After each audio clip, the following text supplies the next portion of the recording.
पिता और बेटी। आज रमा की शादी है। सभी लोग खुश हैं।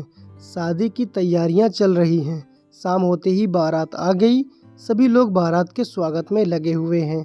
बारात का स्वागत होने के बाद शादी की रस्में शुरू हो गईं। 7 फेरे भी पड़ गए। जब उसकी विदाई का समय आया तो पिता रमेश जी अपने आंसुओं को रोक न सके। अनायास ही उनकी आंखों से आंसू छलक पड़े। रमा ने अपने पिता को इससे पहले कभी रोते हुए नहीं देखा था। उसने पूछा, पापा, क्या आप कभी मेरी वजह से इससे पहले भी कभी रोए हैं? इस सवाल के जवाब में पिता ने कहा, हाँ, एक बार ऐसा कुछ हुआ था जब मैं तुम्हारी वजह से रोया था। ये सुनकर लड़की उस बात को जानने के लिए उत्सुक हो गई। पिता ने कहा, बात उस समय की है जब तुम केवल 7 माह की थी।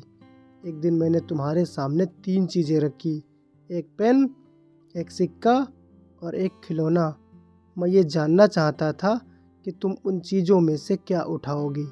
तब तुम ठीक से बोल भी नहीं पाती थी। एक मासूम सी प्यारी सी बच्ची थी।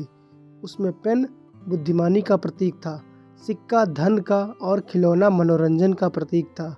मैं ये सब बस एक जिज्ञासा के कारण कर रहा था। मेरे लिए ये जानना बहुत रोचक था कि मेरी बेटी के लिए आगे जाकर क्या सबसे अधिक मायने रखेगा। मैं तुम्हारे सामने बैठकर बेसब्री से तुम्हारे अगले कदम का इंतज़ार कर रहा था। मैंने देखा कि कुछ देर बैठकर तुम उन चीज़ों को देखती रही, फिर घुटने के बल पर चलते हुए उनकी ओर बढ़ी।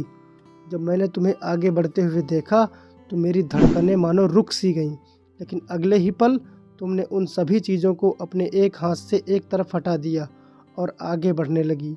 मेरी गोद में चली आई। बस यही वो पल था जब मेरा दिल भर आया और मैं तुम्हारी वजह से रो पड़ा। ये किस्सा सुनकर लड़की की आंखों में आंसू आ गए और पिता के गले लगकर सिसक कर रोने लगी।